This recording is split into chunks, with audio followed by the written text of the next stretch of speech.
What's going on, ladies, gentlemen, boys, and girls? Ben Kendall back at you with another video.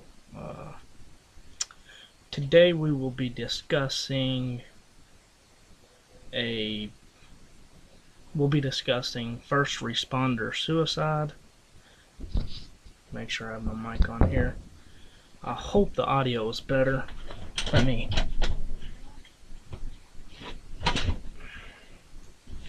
I hope the audio is better on this video than most of the others. I bought a mic for my computer so I can use it and hopefully have better audio. But today we will be discussing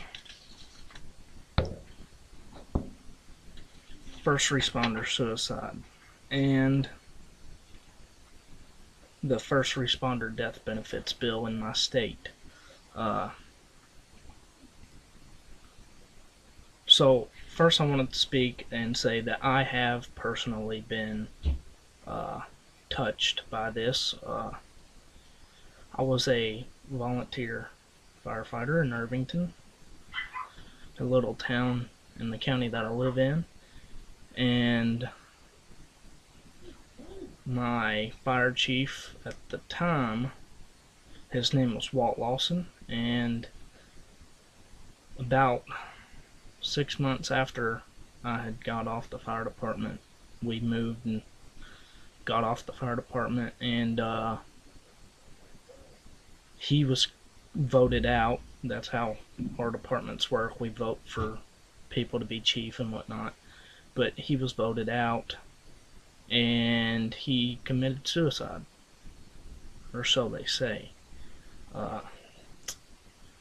So it's something that has personally affected me and my family. So it's something that the country doesn't focus on as much as they should. Happens every day. You know, not just first responders, but our military personnel who come home with those demons that they bring home and they have to face, and they just don't know how to do it, and they end up taking their own life. So now about the first responder death benefits bill is basically if a first responder loses his life in the line of duty, and the line of duty isn't necessarily while he's on the job. It's meaning a job-related death. So, like a firefighter, if they get a certain type of cancer, it is considered an on-job death. So it's considered an in-line of duty death. So these death benefits would help a lot of these families who lose loved ones in the line of duty, and it happens every day. So there's a first responder either killed or dies, or something happens to a first responder every day where their loved ones are left to figure out, you know, most first responders, their funerals are paid for by like the department or whatever, but that's only if it's an in line of duty death. If it's not in the line of duty per se, then their families are left trying to figure out how they're going to pay for a funeral and how they're going to pay their bills after the funeral. And their loved ones sacrifice their life for us every day. We should not have to make them, they should not have to worry about who's going to pay their bills, where their bills are going to be paid, what bills won't be paid, and all of this. So this death benefits bill needs to be passed in this state. It needs to be passed in all 50 states, not just this one. But I know if we get it passed in Kentucky, then our legislators and whatnot will take it to the federal level and try to get it passed there, and it needs to be passed federally.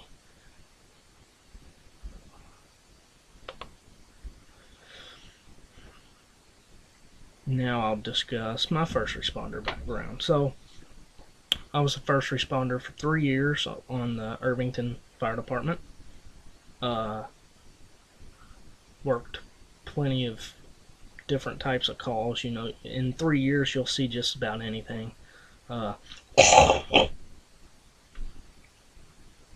Apologize for that, but In about 3 years, you'll see just about anything. Car wrecks, house fires, first aid, first responders, EMS, emergency medical treatment, and stuff like that. The things that first responders go through, this being a first responder suicide video, I want to speak about a little bit of stuff that they go through. You see death like day in and day out, especially if you're an EMT or a cop. You see stuff that you wish you could never see, that you would never see. You wish you could unsee it, and it doesn't work that way. Once you see it, it's burned into memory. Burned into memory. And there's a bunch of stuff I wish I didn't see, and it's just, happens. It happens. But they go through a lot of problems. They are faced with a lot of problems, and they take their lives. Some of them do take their lives, and it's a problem in this country that we need to focus on more. This problem needs to be focused on more often, right? Like it's focused on, but not as much as it should be. We had a state representative, Dan Johnson, who took his own life due to post-traumatic stress, and it shouldn't result to that. It should not result to that. There should be help out there and the word should be spread a lot more than it is about the help, and there should be more types of help. And that's why I am personally trying to start this organization called the Walt Lawson Memorial. Basically, all donations and proceeds from the Walt Lawson Memorial would go towards, because one thing he focused on big time was Crusade for Children. So most of the proceeds would go to Crusade for Children, and then most of the, it'd be split half and half. Half would go to Crusade, and the other half would go towards these bigger groups that focus on first responder suicide, and first responder suicide only. So I don't have half the stuff I need worked out right yet, so there will be a part 2 of this, and we'll discuss that. But that's all I've got for today. It's just talking about that, and I'll go into depth in another video later on about it.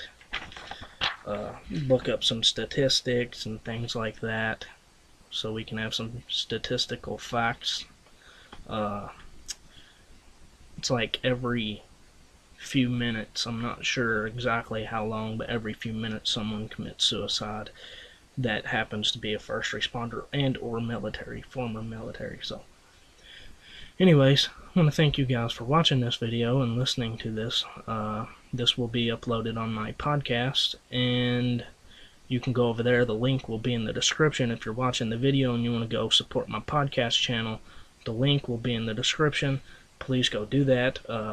And I want to leave you on a positive note, and I want you to always remember, stay motivated, stay aggressive, stay humble, and be happy in all of your endeavors.